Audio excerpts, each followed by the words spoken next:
આજે વાત કરીશું મહાઠગ ભૂપેન્દ્રસિંહ ઝાલાને લઈને કે એમને કેવા મોટા અભરખા હતા અને એમનો વરઘોડો ક્યારે નીકળવાનો છે।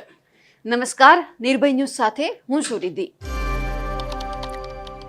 આપણે ગુજરાતમાં અવારનવાર જોયું છે કે જે આવારા તત્વો છે, જે ગુંડાઓ છે, તેમનું સરઘસ કાઢવામાં આવે છે, પણ એ આપણે ક્યારેય નથી જોયું કે જે વ્યક્તિની લાગવગ ઉપર સુધી છે, જે વ્યક્તિના હાથ કોઈ પક્ષ સાથે જોડાયેલા છે, તેમનો વરઘોડો નથી નીકળતો। એમણે ગમે એવા ગુના આચર્યા હશે તેમ છતાં એમનો વરઘોડો કાઢવામાં નથી આવતો।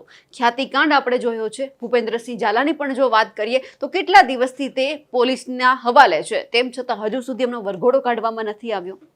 એટલે સવાલ એ છે કે જે આરોપી છે તેમનું કોઈ પક્ષ સાથે જો સારા સંબંધ છે તો એમને કોઈ પણ પક્ષ હશે તે બચાવી લેશે, પણ સવાલ એ છે કે આરોપી હોય છે, એ કોઈ પક્ષ સાથે, કોઈ જ્ઞાતિ સાથે, કોઈ સમાજ સાથે નથી જોડાયેલો હોતો, એટલે એમને જ્યારે કોઈ પણ ગુનો આચર્યો છે તો સજા બધા લોકોને એક સરખી મળવી જોઈએ, વરઘોડો પણ નીકળવો જોઈએ। વાત કરી રહ્યા છીએ ભૂપેન્દ્રસિંહ ઝાલા છે, એમને કેવા કેવા અભરખા હતા એમની। તો ભૂપેન્દ્રસિંહ ઝાલા છે તેમણે 2024ની જ્યારે લોકસભાની ચૂંટણી હતી ત્યારે સાબરકાંઠા બેઠક ઉપરથી અપક્ષ ઉમેદવારી નોંધાવી। પછી CR પાટીલના કહેવા મુજબ તે ભાજપમાં આવી ગયો, અપક્ષ ઉમેદવારી પોતાની પરત ખેંચી લીધી। એટલે એ સમયે કંઈક ગોઠવણ થઈ હતી કે 2027ની ચૂંટણી નજીકમાં છે, જો તેઓ ભાજપમાં આવી જાય તો કંઈક પણ લાલચ આપવામાં આવી હશે। તેમને 2027ની વિધાનસભાની ચૂંટણી લડવી હતી અને કેબિનેટ મંત્રી પણ બનવું હતું। આ પણ જે CID ક્રાઇમ બ્રાન્ચે તપાસ કરી છે તેમાં મોટો ખુલાસો થયો છે। બધી જ વિગત છે તે ભૂપેન્દ્રસિંહ ઝાલાને પૂછવામાં આવી રહી હતી અને એ જ દરમિયાન આ બાબત પણ પૂછવામાં આવી કે એમણે 2024માં જ્યારે લોકસભાની ચૂંટણી હતી ત્યારે સાબરકાંઠા બેઠક ઉપરથી ફોર્મ ભર્યું હતું અપક્ષ ઉમેદવાર તરીકે, એ પરત કેમ ખેંચ્યું? એટલે ભૂપેન્દ્રસિંહ ઝાલા છે એમણે જવાબ આપ્યો હતો કે મારે 2027ની અંદર વિધાનસભાની ચૂંટણી લડવાની હતી, કેબિનેટ મંત્રી પણ બનવું હતું, એટલે ક્યાંક આખી ગોઠવણ પણ થઈ ચૂકી હતી। પણ સવાલ એ છે કે આ વ્યક્તિ જો આ બધા કામ કરતો હતો, તેમના બધા જ ધંધા હતા, તો પછી ભાજપને આ બધી નથી ખબર? કેટલા બધા ભાજપના નેતાઓ પણ આમની સાથે કનેક્ટેડ છે, એટલે એક પછી હવે તપાસ પણ થઈ રહી છે, એક પછી એક નામ પણ સામે આવી રહ્યા છે। પણ આ ભૂપેન્દ્રસિંહ ઝાલાનો વરઘોડો ક્યારે નીકળશે એ પણ સવાલ છે, કારણ કે ગોપાલ ઇટાલિયાએ ફરી એક વખત ગૃહ રાજ્યમંત્રી હર્ષ સંઘવીને ટોણો માર્યો છે અને તેમણે ફેસબુક પોસ્ટ કરી છે। સૌથી પહેલા તો આપણે એ જોઈ લઈએ કે આ વરઘોડો છે તે ક્યારે નીકળવાનો છે। ખાસ સૌને જણાવવાનું કે મહાઠગ ભૂપેન્દ્રસિંહ ઝાલાએ ભાજપ પાર્ટીમાં ફંડ આપ્યું હોવાથી અનિવાર્ય સંજોગોના કારણે તેનો વરઘોડો કાઢવામાં આવશે નહીં, જેની જનતાએ નોંધ લેવી। ભવિષ્યમાં કોઈ ગરીબ કે લાચાર વ્યક્તિ ચપ્પલ ચોરીમાં પકડાશે તો રાબેતા મુજબ વરઘોડો કાઢવામાં આવશે।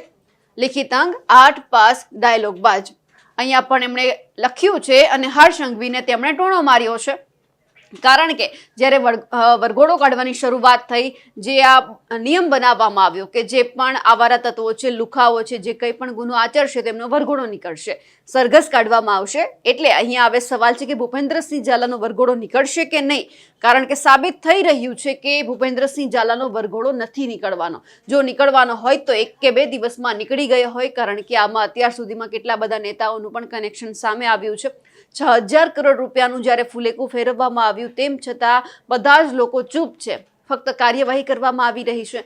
જ્યાં આ ભૂપેન્દ્રસિંહ ઝાલા સંતાઈને 15 દિવસથી બેઠો હતો, મહેસાણાનું એ દસાડા ગામ, જે કિરણસિંહ ચૌહાણ છે એમની જે વાડીમાં છુપાઈને બેઠો હતો, એમની પણ અત્યારે ધરપકડ થઈ ચૂકી છે। એટલે હવે સવાલ એ છે કે કોંગ્રેસના ગઢમાંથી એ ઝડપાયો છે તો ભાજપ શું કાર્યવાહી કરવાનું છે, કારણ કે ક્યાંક ગોઠવણ પણ થઈ ચૂકી છે। મધ્યપ્રદેશ પછી રાજસ્થાન પછી ગુજરાતમાં આમથી તેમ આ નાસ્તો ફરતો હતો અને આખરે ગુજરાત આવ્યો અને મહેસાણાના એક ગામમાંથી તે ઝડપાયો।